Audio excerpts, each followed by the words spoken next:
நம்மள பலரும் நம்ம கிட்ட இருக்கிற ஒரு விஷயத்தை பத்தி யோசிக்காமலே இருப்போம். ஆனா அதுக்கு ஒரு பிரச்சனைன்னு வந்தா மட்டும்தான் அது நம்மளுக்கு தெரியவே ஆரம்பிக்கும். நமக்குள்ளே இருக்கும், நமக்காக தான் இயங்கிட்டு இருக்கோம். ஆனா அது கஷ்டத்துல இருக்கும்போது தான் நம்ம கிட்ட அது இருக்கு அப்படின்னு நம்மளுக்கே ஃபீல் ஆகும். அப்படி என்ன ஒரு விஷயம் அப்படின்னு கேக்குறீங்களா?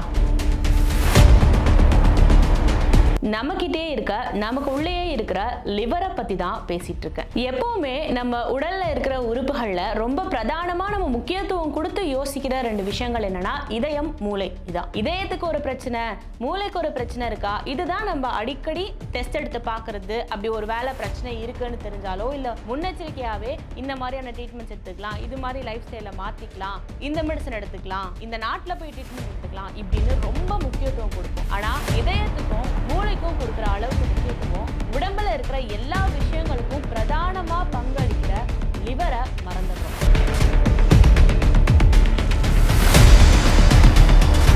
ஆனா இதயமும் மூளையும் பண்ணக்கூடிய அளவுக்கு நமக்காக லிவர் எதுவும் பண்ணல அப்படின்னு கிடையாது.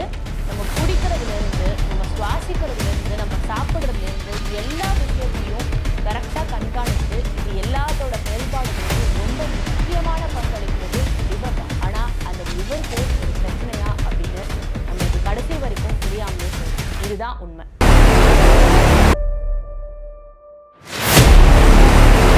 லிவருக்கு ஒரு பிரச்சனைனா அதை எப்படி பார்க்கறது, என்ன பண்ணணும், இதெல்லாம் தான் இந்த நிகழ்ச்சியில பேச போறோம். வாங்க நிகழ்ச்சிக்குள்ள போகலாம்.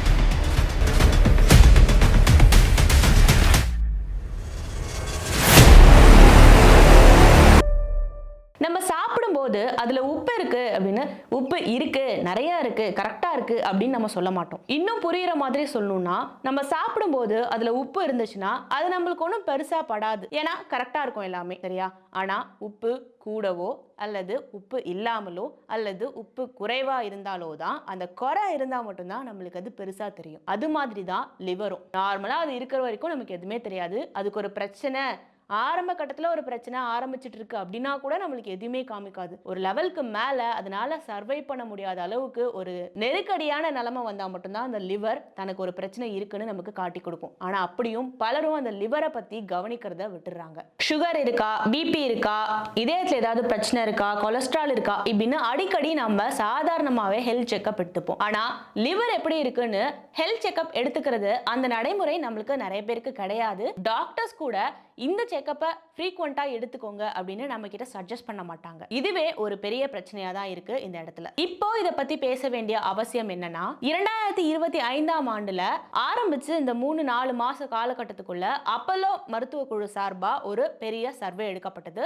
நாடு முழுக்க இந்த சர்வே எடுக்கப்பட்டதுல கிட்டத்தட்ட 2.5 லட்சம் பேருக்கு பேசிக்கான ஹெல்த் செக்அப்ஸ் பண்ணப்படுது. அதுல அதிர்ச்சிகரமான ஒரு விஷயம் தெரிய வருது. அது என்னன்னா, அந்த ஹெல்த் செக்அப் எடுக்கப்பட்ட 2.5 லட்சம் பேர்ல 65% லிவர் பிரச்சனை இருக்கு அப்படின்னு. காலகாலமா லிவர் பிரச்சனை வருது அப்படின்னா நம்மலாம் என்ன ஒரு காரணமா வச்சிருப்போம்னா, சரக்கு அடிச்சா லிவர் கெட்டு போயிடும் அப்படின்ற ஒரு நார்மல் கான்செப்ட் தான் எல்லார்கிட்டயும் இருக்கும். ஆனா இப்ப இருக்கிற காலகட்டத்துக்கு இந்த 65% பேரும் பாதிக்கப்பட்டது சரக்கு அடிச்சதுனால கிடையாது, இயல்பான வளர்ச்சிதை மாற்றம் தான், மெட்டபாலிசம்னு சொல்லக்கூடிய இதுல இருக்கிற சில குறைபாடுகள் தான் அந்த லிவரோட பிரச்சனைக்கு காரணமா இருக்குன்னு சொல்றாங்க. ஏன் இத இவ்வளோ தெளிவா சொல்றாங்கன்னா, இந்த 2.5 லட்சம் பேர்ல ஹெல்த் செக்அப்ஸ் பண்ணி இதன் மூலமா 65% பேருக்கு ஃபேட்டி லிவர் பிரச்சனை இருக்கிறது தெரிய வந்திருக்கு. ஆனா இந்த 65%லயுமே எத்தனை பேர் இருக்காங்களோ அவங்கள கிட்டத்தட்ட 85% உள்ளவங்களுக்கு ஆல்கஹால் எடுத்துக்காமலே இந்த ஃபேட்டி லிவர் பிரச்சனை வந்திருக்கு. அப்படின்னா வெறும் ஆல்கஹால் எடுத்துக்கிட்டா மட்டும்தான் லிவர் கெட்டு போகுன்ற அர்த்தம் கிடையாது. ஃபேட்டி லிவர் அப்படிங்கிற ஒரு பலராலும் முக்கியத்துவம் கொடுக்கப்படாத ஒரு விஷயம் லிவருக்கான பிரச்சனைகள்ல இருக்கு. இந்த ஃபேட்டி லிவர் ஆல்கஹால் எடுத்துக்கிறதுனால வரலனா அப்ப எதனால வருது அப்படின்னா, அதிக உடல் எடை கூடுறது, ரத்தத்துல சுகர் அதிகமாகிறது, பிபி அதிகமா இருந்தா, கொலஸ்ட்ரால் அதிகமா இருந்தா, இந்த மாதிரியான பிரச்சனைகள் இருந்தாலே இந்த ஃபேட்டி லிவர் 85% வரும் அப்படின்னு மருத்துவர்கள் சொல்றாங்க. இன்னும் குறிப்பா சர்க்கரை நோய் பாதிப்பு இருக்கிறவங்களுக்கு 82% பேருக்கு இந்த ஃபேட்டி லிவர் பிரச்சனை கண்டிப்பா இருக்கும் அப்படின்னு சொல்றாங்க. உடல் எடை அதிகமா இருக்கிறவங்களுக்கு 76% பேருக்கு இந்த ஃபேட்டி லிவர் பிரச்சனை இருக்கும்னு சொல்றாங்க. ஆரம்ப நிலையில இருக்கிற சர்க்கரை நோய்க்கு கூட 70% வரை இந்த ஃபேட்டி லிவரால பாதிக்கப்படுவாங்க. ஆனா சைலண்டா அந்த விஷயங்கள் நடந்துட்டு இருக்கும், பெருசா வெளியில தெரியாது அப்படின்னு இந்த ஆய்வு மூலமா தெரிய வருது. நம்ம உடம்புல இருக்கிற வளர்ச்சிதைவு மாற்றம் எந்த அளவுக்கு இருக்கு அப்படிங்கறத நம்மளுக்கு பிரதிபலிச்சு வெளியில காமிக்கிறதே இந்த லிவர் எப்படி ஃபங்க்ஷன் ஆகுது அப்படிங்கறத பொறுத்து தான். ஆனா சாதாரணமாவே லிவர் எந்த அளவுக்கு ஆரோக்கியமா இருக்கு அப்படின்னு யாருமே முன்னெச்சரிக்கையா ஒரு டெஸ்ட் எடுக்கணும்னு நினைச்சே பார்க்க மாட்டாங்க. அதுதான் இங்க பிரச்சனை. இப்ப இருக்கிற ஆரோக்கியம் இல்லாத ஒரு உணவு முறை பழக்கங்கள்லாம் வந்த இந்த காலகட்டத்துல அதிக அளவுல இந்த ஃபேட்டி லிவர் பிரச்சனை நிறைய பேர்கிட்ட வருது. குறிப்பா பெண்கள் கிட்ட மெனோபாஸ்ன்னு சொல்லக்கூடிய அவங்களுடைய மாதவிடாய் காலம் நிக்கிற அந்த காலகட்டத்துக்கு முன்னாடியே 54% பேருக்கு இந்த ஃபேட்டி லிவர் பிரச்சனையை சந்திக்கிறாங்க. மெனோபாஸுக்கு அப்புறம், அதாவது இந்த மாதவிடாய் சுழற்சி எல்லாமே ஒரு கட்டத்துல பெண்களுக்கு முடியும். அதுக்கு அப்புறம் இந்த 54% ஃபேட்டி லிவர் இஷ்யூ 70% வரைக்கும் அதிகரிக்குதான். இதன் மூலமா ஒரு லிவர் பாதிக்கப்படுறதுக்கு அவங்களோட ஹார்மோன் எந்த அளவுக்கு அந்த இடத்துல மாற்றங்கள் ஏற்படுதோ அந்த அளவுக்கு லிவரோட பாதிப்புல ஒரு தாக்கம் இருக்கு அப்படிங்கிறது புரிய வருது. சரி, இந்த மெட்டபாலிசம், அதாவது இந்த வளர்ச்சிதை மாற்றம் எப்படி லிவரை பாதிக்குது அப்படின்னா, இயல்பாவே உடல் எடை கூடுறவங்கன்னும் போது குறிப்பா வயிற்று பகுதியில் அந்த எடை அதிகமா கூடும்போது அந்த இடங்கள்ல அதிகமா கொழுப்பு வந்து சேர்ந்துட்டு இருக்கும். அல்லது ரத்தத்துல சர்க்கரையோட அளவு கூடும் போதோ இன்சுலின் அதிகரிக்கும் போதோ அதிகப்படியான கொழுப்புகள் நம்ம வயிற்று பகுதியில சேருது. அந்த நேரத்துல தான் இந்த லிவர் வீங்கினது போல ஒரு தன்மையை அடையுது.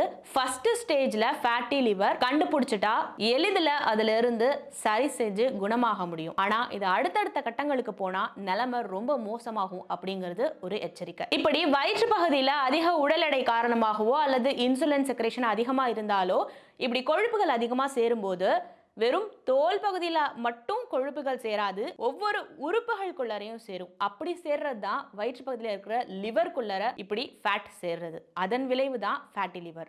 ஆரம்பத்துல அதிக கொழுப்பு சேர்றதா தான் அந்த லிவர்ல ஆரம்பிக்கும். அதன் விளைவா ஒரு சின்ன வீக்கமா கொஞ்சம் பெருசா அந்த லிவர் வந்து தெரியும். ஆனா ஆரம்பத்துல இது ஒன்றும் பெருசா நம்மளுக்கு காட்டி கொடுக்காது. ஆனா இதை கவனிக்காம விட்டா நாட்கள் போக போக ஃபைப்ரோசிஸ், சிர்ரோசிஸ், இறுதிக்கட்டமா கம்ப்ளீட்டா லிவர் டேமேஜ் ஆகிற நிலைமைக்கு போய் தள்ளிடும். பொதுவாகவே நம்ம ஆரோக்கியத்துக்காக அப்படின்னு ஒரு டெஸ்ட்டுக்கு போனோம்னா, அல்லது முன்னெச்சரிக்கையா நான் வந்து உடம்பு கரெக்டா இருக்கா எல்லா விஷயத்துலயும் அப்படின்னு சொல்லி டெஸ்ட்டுக்குன்னு போனோம்னா நம்ம பிரதானமா 2 விஷயத்தை தான் யோசிப்போம். ஹார்ட்ல எதுவும் பிரச்சனை இருக்கா, மூளையில எதுவும் பிரச்சனை இருக்கா, இந்த விஷயங்கள் தான் கவனிப்போம். ஆனா லிவர்ல பிரச்சனை இருக்கா அப்படின்னு நம்மளாவே யோசிச்சு போறதும் கிடையாது. சாதாரணமாவே டாக்டர்ஸும் நமக்கு இந்த விஷயத்த சஜஸ்ட் பண்றது கிடையாது. நீங்க லிவரை முன்னாடியே டெஸ்ட் பண்ணி பார்க்கணும், யூஸ்வலாக பாடி செக்அப் பண்ணும்போது லிவரை கொஞ்சம் முக்கியத்துவம் கொடுத்து பார்க்கணும் அப்படின்னு சாதாரணமாகவே நம்மளுக்கு அந்த இன்புட்ஸ் கொடுக்கறது இல்லை. அப்படின்னும் போது நாமளும் அதை ரொம்ப இயல்பான ஒரு விஷயமா சாதாரணமாக கடந்து போயிடுறோம். பட் அதுக்கு ரொம்ப பெரிய பிரச்சனைன்னு வந்து நிற்கும் போது தான் தெரியுது. பலரும் இறுதி கட்டத்தில் தான் தனக்கு இருக்கிற பிரச்சனையை கண்டுபிடிக்க முடியுது. காரணம், ஆரம்பத்தில் இந்த ஃபேட்டி லிவர் பிரச்சனை வரும்போது சாதாரணமாக உங்களோட லிவர் ஹார்மோன் என்சைம்ஸ் எல்லாமே இயல்பாக தான் காட்டும். இதை நீங்கள் பிளட் டெஸ்ட்டில் எடுத்தால் கூட ஓகே எல்லாமே உங்களுக்கு நல்லா இருக்கு அந்த நிலைமையில தான் காட்டும். காரணம், இந்த என்சைம்ஸ் எல்லாமே ஆரம்ப கட்டத்தில் இயல்பா நம்ம உடம்புல நடக்கிற மாதிரியே தான் இருக்கும். எப்பவுமே எல்லாத்துக்குமே நம்ம ஒரு ப்ரீ செக்அப் எடுத்துப்போம், ஜென்ரல் செக்அப் எடுத்துப்போம். சுகர் லெவல் கரெக்டாக இருக்கா, கொலஸ்ட்ரால் கரெக்டாக இருக்கா, இது மாதிரிலாம் நம்ம எடுக்கிற மாதிரியே லிவர் ஃபங்க்ஷன் நல்லா இருக்கா அப்படின்னு சாதாரண ஹெல்த் செக்அப் மாதிரியே நம்ம இதை ஒரு முன்னெச்சரிக்கையா எடுத்துக்கிறது நல்லது. அதுவும் ஸ்கேன் ப்ரிஃபர் பண்றது ரொம்ப நல்லது. ஏன்னா ஸ்கேன்ல தான் ஆரம்ப கட்டத்துல இருந்தாலும் எந்த சிம்டம்ஸையும் வெளியில காமிக்கலனாலும் அதுல நம்மளுக்கு தெளிவா புரிஞ்சுக்க முடியும் எந்த நிலைமையில இருக்கோம், இன்னும் நம்ம லிவரை எப்படி காப்பாத்திக்கணும், அடுத்தடுத்த ஃபர்தர் ப்ரொசீஜர்ஸ் என்ன பண்ணணும் அப்படின்றது நல்லாவே தெரிஞ்சுக்க முடியும் அப்படின்னு. ஆரம்ப கட்டத்திலேயே ஃபேட்டி லிவரோட பிரச்சனையை நம்ம கண்டுபிடிச்சிட்டோம்னா அதை சரி செய்ய முடியும். அதுக்கு நம்ம பெருசா மாத்திரைகள் எடுத்துக்கவோ இல்லை ஊசி போட்டுக்கவோ எந்த ஒரு பிரச்சனையும் தேவைப்படாது. நம்ம சாதாரண லைஃப் ஸ்டைலை மாத்தினாலே போதும். ஏன்னா இதுக்கு பெரிய காரணங்களா சொல்லப்படுறது என்னன்னா ஸ்ட்ரெஸ் ஃபேக்டர், நம்மளோட food style, normal day to day routine, இதுல பல ஸ்ட்ரெஸ் கொடுக்காத மாதிரியோ அல்லது கரெக்டான டைமுக்கு தூங்கி எழுறது, கரெக்டான டைமுக்கு சாப்பிடுறது, கரெக்டான அளவுல சாப்பிடுறது, ஜங்க் ஃபுட்ஸை தவிர்த்துட்டு நல்ல ஆரோக்கியமான ஃபுட்ஸை சாப்பிடுறது, இது மாதிரியான சில லைஃப் ஸ்டைல் சேஞ்சஸும் ஃபுட் ஸ்டைல் சேஞ்சஸும் மாத்தினாலே ஆரம்ப கட்டத்துல ஸ்டேஜ் 1ல இருக்கிற ஃபேட்டி லிவரை ஈஸியா டேப்லெட்ஸ் கூட எடுத்துக்காம சரியாக்கிற முடியும் அப்படிங்கிறது டாக்டர்ஸோட அட்வைஸ். ஆனா இது எதையுமே கண்டுக்காம, ஏன்னா நமக்கு சிம்டம்ஸ் தெரியாது, இது எதையுமே கண்டுக்காம முன்னெச்சரிக்கையா இல்லாம அந்த லைஃப் ஸ்டைலையும் சேஞ்சஸ் பண்ணிக்காம இதை பத்தி நமக்கு தெரியாமலே இருந்துச்சுன்னா கிரேட் 2 கிரேட் 3ன்னு அடுத்தடுத்த கட்டங்களுக்கு போகும்போது லிவர் டேமேஜ் ஆகிறத நம்மளால தடுக்கவே முடியாது. அதற்கான முறையான ட்ரீட்மெண்ட்ஸும் கிடையாது அப்படிங்கிறது தான் இதுல வேதனையான ஒரு விஷயம். அப்போ இயல்பாவே நம்மளுக்கான ஜெனரல் ஹெல்த் செக்கப்போட லிவர் செக்கப்பையும் இனிமே ரொம்ப முக்கியத்துவம் கொடுத்து பார்க்க வேண்டிய அவசியம் இருக்கு அப்படிங்கறத உணர்த்ததுக்கு தான் இந்த அப்போலோவால் எடுக்கப்பட்ட சர்வே முடிவு. இன்னும் முக்கியமான ஒரு அறிவுறுத்தலா டாக்டர்ஸ் தரப்புல இருந்து சொல்லப்படுறது என்னன்னா, diabetes, heavy cholesterol, blood pressure, இது மாதிரியான பிரச்சனைகள், அதிக உடல் பருமன் இதெல்லாம் இருந்ததுன்னா கட்டாயமா உங்களோட ஜெனரல் ஹெல்த் செக்கப்போட அல்லது பிரிகாஷியஸா நீங்க எடுத்துக்கிற ஹெல்த் செக்கப்போட லிவர் ஃபங்க்ஷன் அப்படிங்கறத பார்க்க வேண்டியது ரொம்ப முக்கியம் அப்படின்னு சொல்றாங்க. சாதாரணமா உடல் எடை கம்மியா இருக்கிறவங்களுக்கு இந்த ஃபேட்டி லிவர் வரதை விட அதிகமா உடல் பருமன் அதிகமா இருக்கிறவங்களுக்கு தான் இந்த ஃபேட்டி லிவரோட தாக்கம் அதிகமா இருக்கு. அப்போ உடல் பருமன் சார்ந்த மாற்றங்களை கொண்டு வர்றது அமெரிக்காவில் இதே போல 5000 நபர்கள் கிட்ட எடுக்கப்பட்ட ஒரு சர்வேயின் படி எத்தனை பேருக்கு இந்த ஃபேட்டி லிவர் பத்தி ஒரு அவேர்னஸ் இருக்கு அப்படின்னு பார்க்கும்போது அதிர்ச்சிக்குரிய ஒரு விஷயம் என்னன்னா, இதுல பெரும்பாலானோருக்கு ஃபேட்டி லிவர்னா என்ன, லிவர்ல இப்படி ஒரு பிரச்சனை இருக்கா, அது பத்தி முன்னெச்சரிக்கையான எந்த ஒரு விழிப்புணர்வும் இல்ல அப்படிங்கிறது தான் தெரிய வந்திருக்கு. சாதாரணமாவே ஆல்கஹால் கன்சியூம் பண்ணாதான் இந்த லிவர் பிரச்சனை வரும் அப்படின்றது மாறி இப்ப இருக்கிற நிலைமைக்கு நான் ஆல்கஹாலிக் ஃபேட்டி லிவர் டிசீஸ் தான் ரொம்ப பிரதானமா இருக்கு. அப்போ எந்த இடத்துல இந்த லிவரை நம்ம பாதிக்க வைக்கிறோம் அப்படின்றத நம்ம சிந்திச்சு பார்க்க வேண்டிய அவசியம் இருக்கு. தப்பில்ல, சாதாரணமா எல்லா ஹெல்த் செக்கப்பும் நம்ம முன்னெச்சரிக்கையா பண்ணிக்கிறது மாதிரி, ஒரு பிளட் டெஸ்ட் எடுக்கிற மாதிரி, ஒரு ஹார்ட் செக்அப் பண்ற மாதிரி, ஒரு பிபி செக்அப் பண்ற மாதிரி லிவர் செக்அப் பண்ணிக்கிறது ரொம்ப பெரிய செலவெல்லாம் இருக்காது. பண்ணிக்கிறது ரொம்ப நல்லது. ஏன்னா அதை தாண்டி லைஃபை சேலஞ்ச் பண்ற ஒரு நிலைமைக்கு நம்மள அது கொண்டு வந்து விட்டுறக்கூடாது அப்படிங்கிறது தான். உலக அளவிலேயே பார்த்தா 10ல இருந்து 24% வரையான மக்களுக்கு இந்த ஃபேட்டி லிவர், அதாவது நான் ஆல்கஹாலிக் ஃபேட்டி லிவர் பிரச்சனை இருக்கு. இதுல இன்னும் குறிப்பிட்டு சொல்லணும்னா பாதிக்கப்பட்டவங்கள 75% யாருன்னு பார்த்தா உடல் பருமன் அதிகமா இருந்தவங்க தான் இந்த நான் ஆல்கஹாலிக் ஃபேட்டி லிவர் டிசீஸால பாதிக்கப்பட்டிருக்காங்க. 2.6% பேர் குழந்தைகளா இருக்காங்க. அதுவும் உடல் பருமன் அதிகம் உள்ள குழந்தைகள் தான் இதுல கிட்டத்தட்ட 50% வரை பாதிக்கப்படுறாங்க.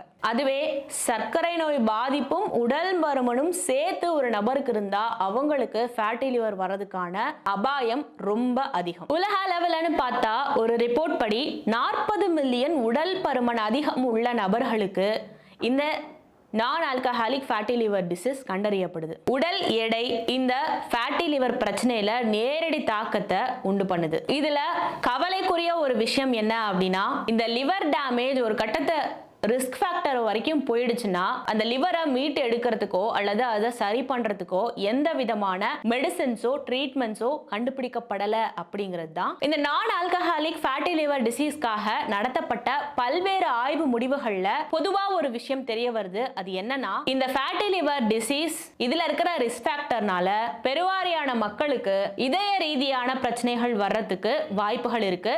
இன்னும் குறிப்பா பல பெண்களுக்கு கூட அதிக அளவிலான இதே ரீதியான பாதிப்பு, ஹார்ட் அட்டாக் மாதிரியோ அல்லது கார்டியோவாஸ்குலர் இஷ்யூஸோ எதுவோ வரதுக்கான வாய்ப்புகள் இருக்கு.